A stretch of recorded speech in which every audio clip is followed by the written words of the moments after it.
My name is Kirsty Ellis and my role at Newydd Housing Association was Head of Housing. I was responsible for managing the housing portfolio, so our social rented tenancies, our shared ownership and our supported housing portfolio.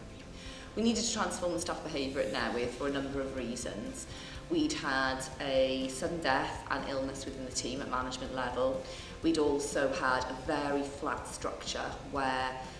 staff hadn't been able to get the supervision or support they'd needed to carry out their roles to a high standard and something that would meet customer expectations and aspirations.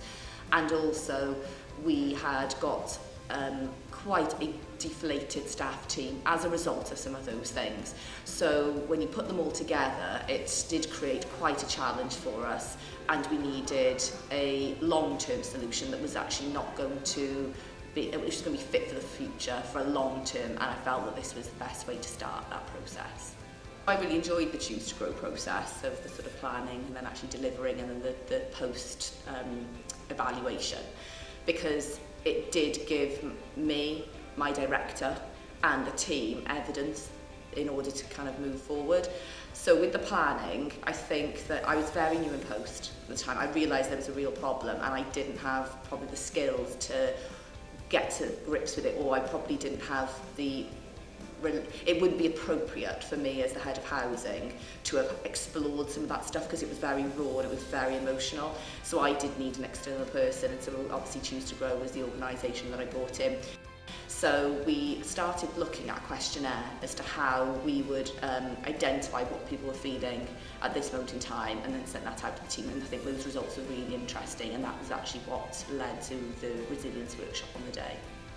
I quite like the idea that it's very much linked to a business plan, it's very much linked to strategy, and I mean what I sort of got out of it as a senior-ish manager but not a director in this organisation is that when I am next in a director's position, to be able to really influence culture and really influence leadership style and where we need to be as an organisation, Choose to Grow would be an organisation that I would contact to support me with that. So I think what was really important about this programme to me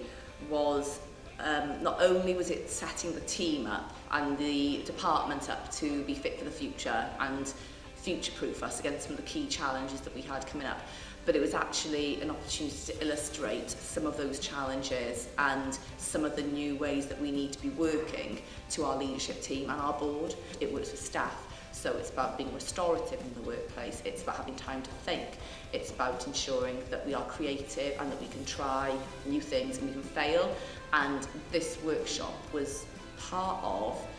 asking leadership to understand some of that stuff. And I'm not saying we achieved it all, but they certainly listened, and I think for me that was the bigger picture here. It wasn't just that we needed a team to work better to ensure that they were working in a way we wanted them to be fit for purpose. It was actually about how the organisation could look if we were brave enough to take on that challenge.